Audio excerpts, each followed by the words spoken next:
এই দোকানদারটা মানুষকে কিরকম করে উল্লু বানায় আপনি দেখে একদম হয়রান হয়ে যাবেন। তো বন্ধুরা দেখতে পাচ্ছেন এই যে দোকানদারটা আছে এখানে কিন্তু শাড়ির ডিব্বের কাছে এখানে কিন্তু ডুপ্লিকেট টাকা লুকাই দেখছে। তারপর দোকানদারটা বলতেছে আমি তোমাকে আরও অন্য অন্য শাড়ি দেখাবো। তারপর এখানে কিন্তু দর্শক দূরে বলতেছে এবং যারা শাড়ি কিনতেছে তারা বলতেছে এই যে শাড়ির ডাব্বাটা তাড়াতাড়ি ঢাক। তারপর দোকানদার বলতেছে এর থেকে ভালো ভালো শাড়ি এসছে আমার দোকানে, এর থেকে ভালো ভালো কালেকশনের মাল আছে। তারপর ওই লোক দূরে বলতেছে না আমরা এটাই নেবো, এটার ভিতরে আমরা কিন্তু এই শাড়িটা আমার পছন্দ, কারণ এরা ভাবতেছে এখানে কিন্তু সত্যি করে টাকা এবং এই টাকাগুলো নিলে অনেক কিন্তু ফায়দা হবে।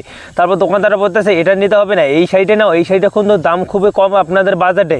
তারপর লোকটা বলতেছে না আমরা এইটাই শাড়ি নেবো, এই শাড়িটা আমার অনেক পছন্দ, কারণ এরা ভাবতেছে এখানে কিন্তু সত্যি করে টাকা আছে। তারপর এখানে কিন্তু ধীরে ধীরে এই শাড়িটার কথা বলতেছে এবং এই শাড়িটা নেবে, এর জন্য কিন্তু এরা দুজন এরকম করে কিন্তু গল্প করতেছে। তারপর দোকানদারটা কিন্তু বললো তোমাকে এই শাড়িটাই দেবো, আমি কিন্তু দামটা একটু বেশি রাখবো। তারপর এই লোকটা বলতেছে না এটা রাখো, এটা রাখবো। আমি লোকটা বলতেছে না এখানে কিন্তু আমি এই শাড়িটাই নিয়েই কিন্তু যাবো বাড়িতে। তারপর দোকানদারটা বলতেছে তোমার বাজেটে আমি কিন্তু একটা শাড়ি রাখতেছি এবং তোমার বাজারে আমি কিন্তু একটা শাড়ি দেখাবো।